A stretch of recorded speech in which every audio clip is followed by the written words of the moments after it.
There's a recent report in New York Times suggesting that the diplomats, American diplomats in Havana, had suffered brain damage due to microwave weapons. Effective damage to the brain is very far-fetched. There are several scientists in the US that have given their opinion that this kind of weapon is impossible.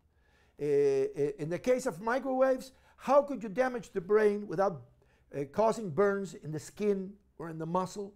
Some scientists in the US have said that you would need a very large parabolic disc to generate this kind of energy, and that the person would have to put his head inside the disc.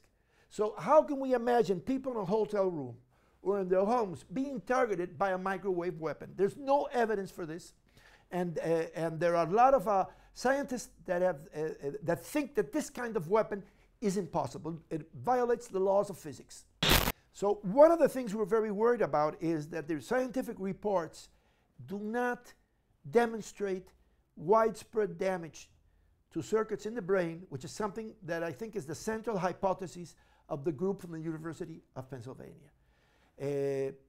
For example, there's supposed to be in this whole group cognitive deficits, but in the cases that were trained with neuropsychological tests, the results that were reported used a very lenient threshold, a threshold that was so high that practically any normal person could be abnormal if these tests were administered to him.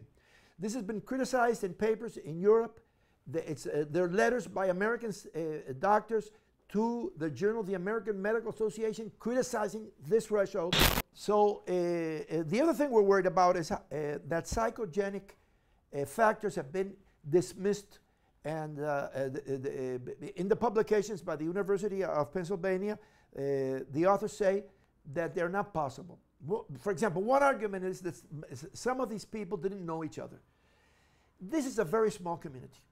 Dr. Rosenfarb, who was the doctor from the State Department, he went to a hearing in the Congress, and he said that this was a closely knit community. This is in public record. So just imagine a group of people living in a foreign country, a close-knit community. Everybody has contacts either in first degree or in second degree.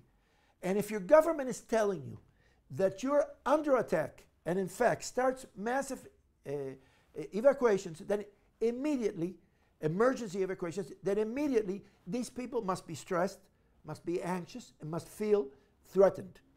So many of the symptoms you see in the reports, sleep disorders, headaches, can be due to anxiety or psychogenic contagion.